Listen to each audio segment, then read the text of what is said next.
여러분, 우리가 세상에서 이런저런 일들을 만나고 또 사람들과 만나서 사업 같이 하자, 또 혹은 아무개가 당신한테 이렇게 청혼을 했으니 그 프로포즈에 응답해서 결혼을 하자, 우리가 어디로 이사하자, 이런 거 할 때 이게 과연 하나님의 응답인지 하나님의 인도하심인지를 어떻게 알 수 있는가? 바로 그 얘기예요. 그래서 하나님의 인도하심을 알 수 있는 방법을 오늘 이 고넬료의 가정 이야기를 통하여 우리가 세 가지로 우리가 살펴볼 텐데, 첫째, 하나님은 어떤 분인가? 은혜를 주시는 분이시다. 그러니까 하나님은 은혜를 주시는 분이다. 두 번째, 하나님은 어떤 분인가? 심은 대로 거두게 하시는 분이다. 지금 거기다 쓰시면 돼요. 첫째 쓰시고 좀 띄어서 둘째 쓰. 하나님은 헛수고가 없게 하시는 분이다. 심은 대로 거두게 하시는 분이다. 그리고 마지막 세 번째는 하나님은 만남을 통하여 은혜를 완성시키신다. 하나님은 무엇을 통하여? 만남을 통하여 은혜를 완성시키신다. 예수님을 만나는 걸 통하여 우리에게 주신 은혜가 완성되기도 하고, 좋은 배우자를 만남으로, 좋은 동업자를 만남으로, 교회 안에서 좋은 관계로 만남을 통하여 하나님의 은혜가 완성되게 하신다는 거지.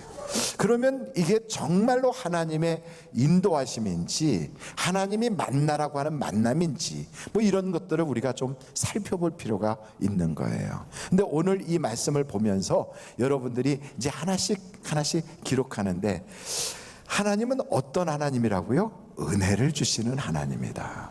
어떤 은혜인가 보면 그 고넬료를 택한 거예요. 세계의 모든 인종 중에, 이방인 중에서 가장 먼저 택함을 받은 사람이 누구냐? 고넬료였어요.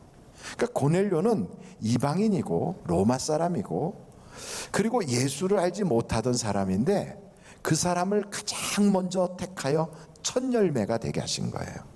그러면 이 고넬료라고 하는 사람이 택함을 받게 된 기준이 있을 거 아니에요. 하나님의 사람을 쓰는 선택의 기준이 뭘까? 여러분, 구원받기 위해서는 막 기도 많이 하고 성경 많이 알고 혹은 구제 많이 하고 해서 구원을 받습니까? 아니면 예수를 믿어야 구원받습니까? 그렇죠. 아무리 이렇게 구약의 율법적인 그러한 신앙을 많이 가지고 있고 구제도 하고 혹은 기도를 많이 할지라도 예수를 안 믿으면 구원받을 수가 없어요. 그러므로 하나님께서 이렇게 정말 구제도 많이 하지, 기도도 열심히 하지, 거룩하고 경건되게 살지, 온 가족이 그렇게 하나님 앞에 반듯하게 서 있으니까 예수를 믿게 그 가정을 택해 주시는 거예요. 그렇다면 이런 기준이라면 우리가 여기에 해당이 되겠는가? 지금 예수를 믿고 있어도 기도를 그렇게 항상 하지도 못하고 온 가족적으로 우리가 그렇게 하나님을 경외하거나 혹은 구제를 그렇게 많이 하는 그런 사람이 아니라면, 아유, 고넬료만큼 우리는 안 되는데, 이런 생각할 수가 있다고요. 근데 하나님이 우리를 택하는 기준이 어디에 있는가 하면, 한번 여러분 고린도전서 한번 찾아보세요. 고린도전서 1장 26절로 31절이에요. 거기 보면 하나님의 기준이 있어요. 우리를 택하는 기준을 보세요. 형제들아, 너희를 부르심을 보라. 육체를 따라 지혜로운 자가 많지 아니하며 능한 자가 많지 아니하며 문벌 좋은 자가 많지 아니하도다. 그 다음에 이제 하나님이 택한 기준을 거기 말씀하는 거예요. 그러나 하나님께서 세상에 누구를? 미련한 것이래요. 것. 미련한 분도 아니고 미련한 사람도 아니라 미련한 것이래요. 그리고 또 거기에 뭐라고 나와 있어요? 뭐 그 다음에 쫄쫄쫄 하고 세상에 뭐라고요? 약한 것들이래요. 그리고 또 그 다음에 뭐라고 그래요? 아, 거기 또 그 다음 28절 보니까 천한 것들, 그 다음에 멸시받는 것들, 사람도 아니고 것들이에요. 그 다음에 없는 것들. 아, 이런 사람을 택한다는 거예요. 그러니까 하나님이 이 말씀을 것이라고까지 하면서 이렇게 막 낮춰서 한 것은 우리의 기준을 아주 낮춰서 구원받지 못할 사람이 아무도 없도록, 누구든지 예수만 믿으면 구원받을 수 있도록 그렇게 기준을 낮추신 거예요. 그러니까 여러분, 하나님은 사람을 차별하지 않는 거예요. 이렇게 기준을 딱 낮춰놓고 누구든지 오라, 어서 오라, 주께로 오라, 그러면 하나님의 자녀가 된다는 거예요. 그러니까 우리가 자랑할 거리가 하나도 없어요. 우리는 것들도 되는데 분이 왜 안 되겠어요? 것들도 됐는데 사람이 왜 안 되겠습니까? 그러니 옆에 분들을 이렇게 보시면서 하나님의 기준 이상이시네요. 시작. 하나님의 기준 이상이시네요. 그럼요, 우리는 하나님의 기준보다 훨씬 좀 높아요. 그렇다고 자랑할 거리는 사실 없지요.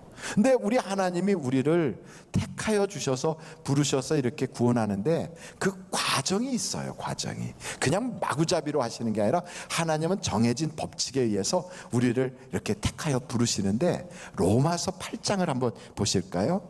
거기에 29절로 30절을 보세요. 하나님이 우리를 택하는 과정이 5가지로 나타나요.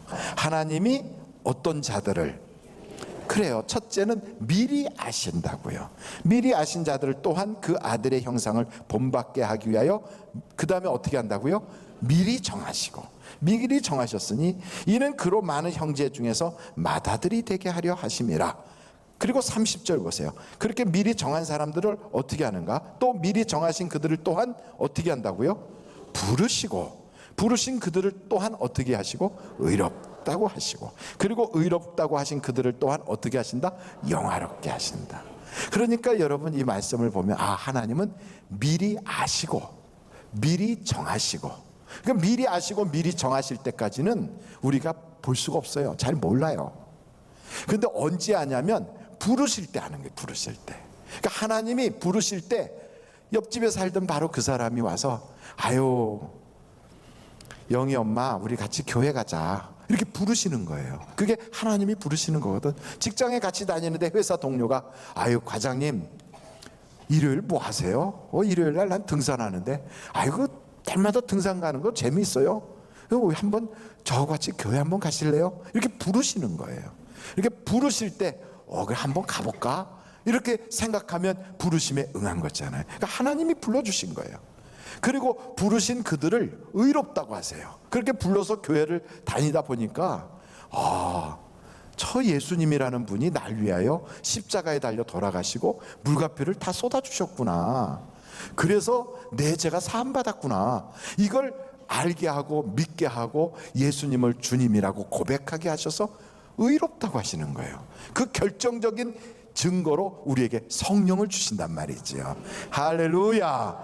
그 성령을 받고 나면 그 다음에 그 성령께서 우리를 말씀대로 살게 하고 거룩하게 살게 하고, 세상에 많은 고난과 역경이 있고 또 어려운 경랑이 불어닥쳐도 거기에 휘둘리지 않고 성령으로 이끌림 받는 사람으로 살아가도록 막 우리를 이끌어 주셔서 거룩하기 위하여 애를 쓰고 부정한 것 버리고 하면 영화롭게 되는 거예요. 그래서 여러분, 교회에 부름받아 나왔다고 해서 그냥 내가 십자가에 예수님을 믿고 이제 죄사함 받았다고 해서 끝이 아니라 끊임없이 우리는 영적 싸움을 싸워가야 되는 거예요. 그래서 자꾸 거룩해지고 영화롭게 되어야 하는 거지요. 이렇게 영화롭게 되도록 하나님이 우리에게 성령을 보내주셨어요. 그러니까 이렇게 영화롭게 되기 위해서는 가정에서도 사회에서도 교회에서 어디를 가든지 말하는 것과 행동하는 것과 생각하는 것과 모든 매사에 이 거룩한 일을 위해서 그냥 하나님 앞에서 온전히 살려고 애를 쓰는 거예요. 그래서 이렇게 사는 사람들이 절대 헛수고가 없다는 거예요. 한번 절 따라해 보실까요? 헛수고가 없다. 하나님 안에서 우리가 애를 쓰는 것은 반드시 거두게 되어 있어요. 하나님은 우리에게 그래, 심은 대로 거두게 해줄게. 그러니까 우리가 말로 심고 행동으로 심고, 생활 가운데 우리가 살다 보면 어려운 일도 생기고 감정 상할 일도 있고 또 세상에 경제적인 어려움이 찾아오고 가족 간에도 갈등이 생기고, 이럴 때 이것을 그냥 마구잡이로 살지 않고 거룩하게 살려고 막 애를 쓰면서 살다 보면 거두는 때가 와요. 근데 거두는 때에 보면 많이 심으면 많이 거두고 적게 심으면 적게 거둬요. 여러분, 많이 거두는 게 좋겠지요? 그런데 나쁜 걸 많이 심으면 나쁜 걸 많이 거둬요. 근데 우리 한국 사람들은 거두는 것도 참 중요하지만 빨리 거두고 싶어 하거든요. 그러니까 한국 분들은 뭘 먼저 배우냐면 빨리빨리부터 배우나 봐요. 외국 사람들이 한국에 와서 제일 먼저 배우는 말이 무슨 말이라고 그래요? 예, 빨리빨리. 그래서 우리나라에는 인스턴트 음식이 굉장히 발전돼 있어요. 라면 딱 끓이면 3분 만에 되는 거예요. 카레도 3분 카레가 있어요. 그러니까 우리는 모든 걸 아주 즉시. 근데 여러분, 하나님 안에서는 그렇게 인스턴트가 아니라 심으면 기간이 있어요. 3년근이 있는가 하면 6년근 인삼이 있듯이 심은 대로 거두는데 기간이 있다고요. 기간이. 그래서 심어놓고 낙심하지 말고 기다리면 반드시 거두게 되어 있어요. 근데 여러분, 인생을 살아가는 사람들을 이렇게 보면 제가 볼 때 한 두 가지 종류의 사람이 있는 것 같아요. 꼭 가시덩굴이나 엉겅퀴 같이 사는 사람들이 있어요. 그것을 줄기 식물이라고 하잖아요. 이 줄기 식물들은 막 칭칭 감고 올라가잖아요. 그러니까 칡넝쿨이 막 감듯이. 그러니까 인생살이를 꼭 실타래처럼 그냥 막 얽히고 설켜서 그래서 막 감아요. 원래 내 건 내 거지만 남의 것도 일단 내가 한번 휘어 감아보는 거예요. 그리고 그걸 막 그냥 조여보기도 하고. 그래서 인생에 어떤 정확한 길을 놓고 가는 게 아니라 그냥 마음대로 그냥 길도 그냥 없이 그냥 내가 이 것만 있으면 이리로도 갔다 저리로 갔다 막 사는 거죠. 근데 그런 양반들은 그 삶에서 먼저 보는 게 임자고 먼저 잡는 게 임자라고 그렇게 해서 막 세상을 그리 살다 보면 나중에 여러분 덩굴이 막 우거져 있는 그런 그 줄기세포가 많은 산길은 길이 없어서 못 들어가요. 오갈 수가 없어요. 그런데 그렇게 사는 인생이 있는가 하면 또 다른 인생은 소나무나 잣나무나 혹은 대나무나 이렇게 쭉 곱게 뻗어가는 나무들 같이 그렇게 인생의 어떤 정도를 다 걷는 그런 사람들이 있어요. 근데 하나님은 그렇게 살아간 그 사람에게 하나님이 반드시 심은 대로 거두게 하시거든요. 그래서 줄기세포 막 그런 것들 덩굴 같은 거 보면 겨울 되면 다 이파리 떨어져서 앙상하게 돼요. 남을 막 칭칭 감고 가다 보니까 남들을 고사시키면서 자기만 막 울창해지기도 하고 그래서 순간적으로는 이권을 얻은 것 같아도 결국은 다 같이 망하는 길로 가는 거죠. 근데 하나님은 우리가 어떻게 살길 원할까요? 하나님의 말씀대로 비바람 몰아쳐도 태풍이 불어와도 한겨울에 그 추운 일기에 눈보라가 내리쳐도 꿋꿋하게 혹시나 자라다가 힘들면 대나무처럼 중간중간에 마디가 있을지라도 쭉쭉 뻗어가는 그런 삶을 우리가 살아가야 되지 않겠습니까? 그러니까 하나님은 우리를 나를 보고 좀 자라라. 그래서 하늘을 바라보고 쭉 뻗어 올라가기를 원하신단 말이죠. 저는 우리 교우들이 다 그렇게 삶의 원칙을 그리두고 그런 삶을 살아가야 되겠다. 내가 선을 행하고 하나님 앞에 기도하고 봉사했던 그 모든 것은 절대 헛수고가 없다는 것을 기억하고 은혜를 하나님이 내게 주시되 크게 갚아주실 것을 기대하시기를 간절히 바랍니다. 하나님께서 우리에게 그렇게 심은 대로 거두게 하시고 그리고 내가 한 대로 다 갚아주실 때 그 완성을 어떤 식으로 하시는가 하면 만남이라는 걸 통해서 하세요. 뭘 통해서 한다고요? 만남을 통하여. 우리 만남은 우연이 아니야. 그 다음에 뭐예요? 그것은 뭐라고요? 뭔지 모르겠어요. 우리의 만남은 우연이 아니고요. 저는 이렇게 생각해요. 하나님의 섭리야. 그런데 여러분 보십시오. 이런 만남을 통하여 사람들이 만나서 대화를 하다 보면 어떤 계획이 나오고 또 거기서 어떤 좋은 아이디어들이 생기고 만나서 회사도 만들고 만나서 가족도 구성하고 만나서 여러분 여러 가지 일들을 하거든요. 그게 만남이라는 건 내가 딱 출생하면 누구를 만나요? 가족을 만나요. 그것은 내가 선택하는 게 아니라 나도 모르게 출생을 하니까 하나님의 섭리 가운데 만나게 한 거예요. 그렇게 부모님이 속상하고, 그렇게 부모, 나는 왜 저런 부모 만났나 그렇게 한스러워도요, 그것도 사실은 하나님의 섭리 가운데 있는 거예요. 그래서 여러분, 하나님의 섭리에 대하여 너무 괴로워하지 말고 우리 마음속에 나를 이 가정에 보낸 하나님의 뜻이 있다, 이것을 여러분들이 깨달을 수 있기를 간절히 바랍니다. 그리고 우리가 이런 만남뿐 아니라 학교에 가면 교우를 만나고 그부를 만나고, 회사에 가면 동료를 만나고, 군대 가면 전우를 만나고, 교회 오면 성도 같은 교우들을 만나고, 태어나면 거기가 고향 사람들을 만나고, 내가 어디에 가서 무슨 일을 하면 같이 일하는 동료들이 있게 되잖아요. 이런 만남이 있어요. 근데 이 만남 중에는 좋은 만남도 있고 후회되는 만남도 있다고요. 여러분, 좋은 만남으로 다 이루어져야 되지 않겠습니까? 후회되는 만남을 갖게 되면 그 만남 때문에 아픔이 너무너무 심한 거예요. 그러니 오죽하면 그 좋은 결혼이라는 것도 그렇게 얘기한대잖아요. 그냥 할아버지한테 할머니 어떻게 생각해요? 그러면 천생배필이라고 그러나, 무슨 뭐 연분이라고 그러나 이렇게 쓰는데, 할머니는 그렇게 안 쓴대잖아요. 뭐라고 쓴다고 그래요? 그것도 평생 왼수 이렇게 쓴대요. 그런데 여러분, 그게 어긋난 만남이고 잘못된 만남 아니겠어요? 어떻게 그 만남을 아름답게 만들지 못하고 그렇게 후회되는 만남으로 가야 되고 그걸 평생의 짐으로 지고 가야 되겠습니까? 그래서 우리는 만남을 통하여 하나님의 은혜가 완성되게 해야 되는데, 이걸 완성시키지 못하고 잘못된 만남으로 가기 때문에 그래요. 그럼 어떻게 만나야 되느냐? 첫째, 피해야 될 사람이 있어요. 사람은 믿음의 대상이 아니라 사랑의 대상이에요. 근데 자꾸 오빠 한번 믿어봐, 이건 믿으면 안 돼요. 자꾸 목사가 나를 믿어, 그것만 목사, 그거는 아닌 거예요. 그건 사기꾼이에요.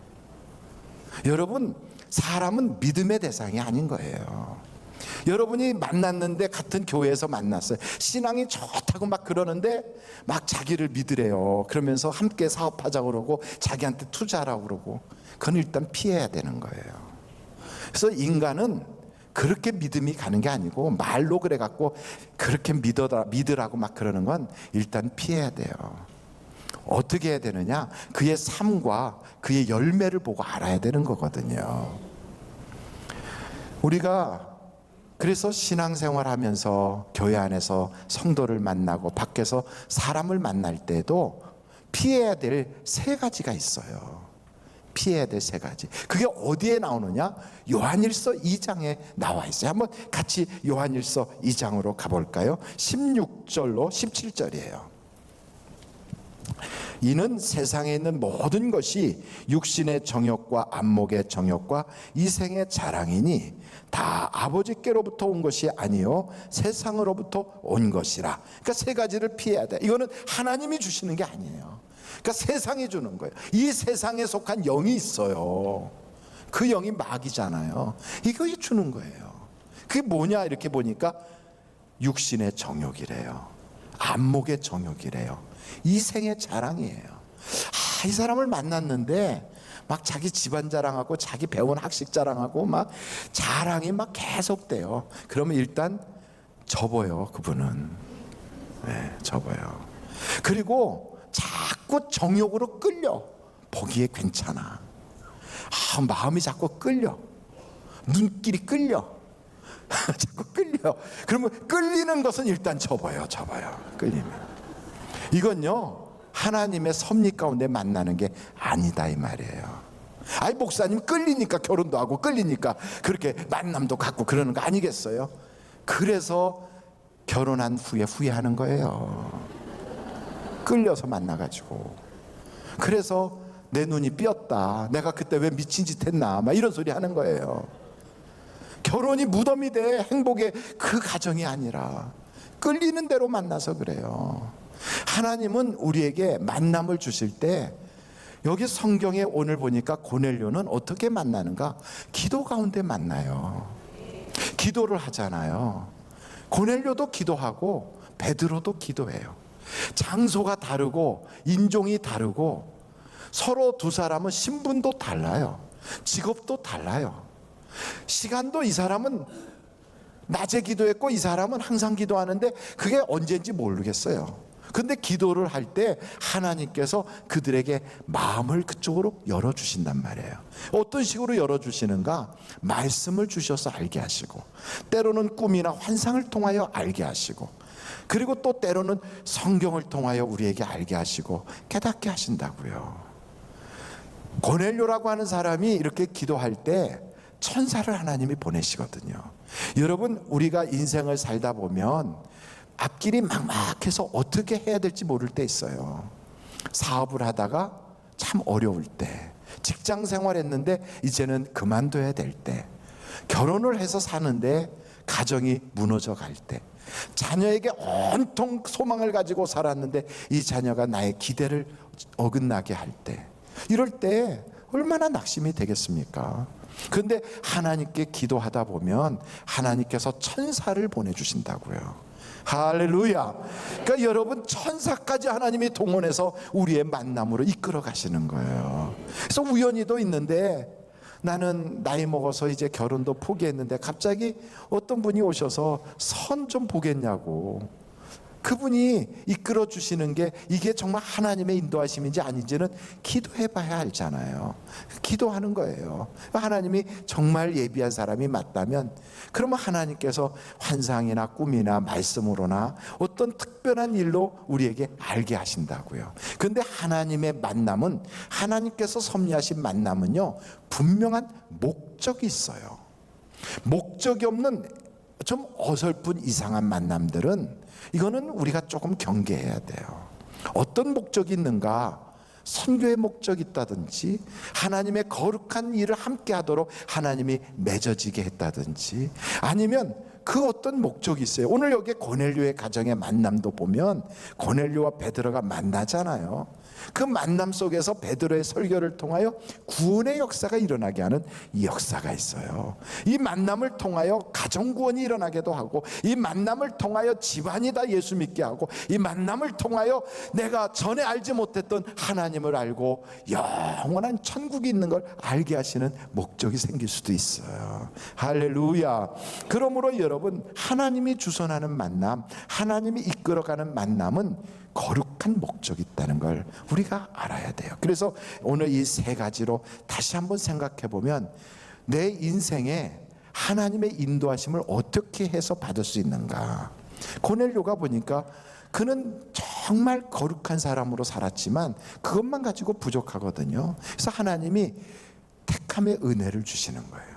그 선택의 은혜, 하나님이 그를 만세전에 택해 주심으로 구원받게 하시는 은혜를 주시잖아요. 하나님은 은혜를 주시는 분이에요. 지금도 살아있게 하시고, 예수를 믿게 하시고, 기도하게 하시고, 오늘도 우리가 공로 없고 자격은 없지만 하나님의 자녀로서 예배자가 되게 하시고, 그동안에 선을 모르고 살았는데 이제는 많은 선을 행해야 되겠구나는 생각을 하게 하시고, 이걸 행동으로 옮길 수 있는 마음을 주신 것도 이게 다 은혜예요. 거저 주시는 은혜. 이 은혜를 우리가 받았으면 이제는 심어야 돼요. 심은 대로 거두거든요. 하나님이 나를 써주시는 것을 감사해요. 심는 거지요. 은혜가 되도록 심는 거예요. 여러분, 그래서 우리가 하나님께 봉사할 때는 제세하듯이 나를 드러내듯이 섬기는 게 아니라 하나님의 은혜에 감사하는 마음으로, 하나님의 그 이름에 걸맞는 영광을 돌리는 심정으로, 나를 구원해 주신 그 축복에 대한 보답하는 마음으로 우리가 겸손하게 하나님을 섬겨야 되는 거예요. 할렐루야.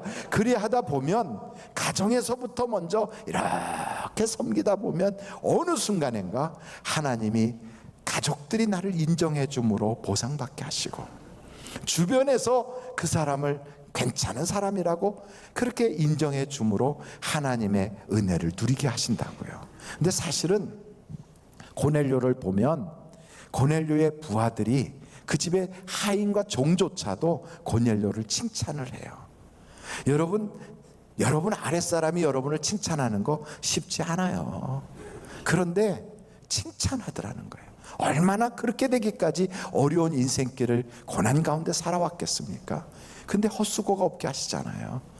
그리고 또한 마지막에는 천사의 인도함을 받잖아요. 그리고 성령 충만함을 받지 않습니까?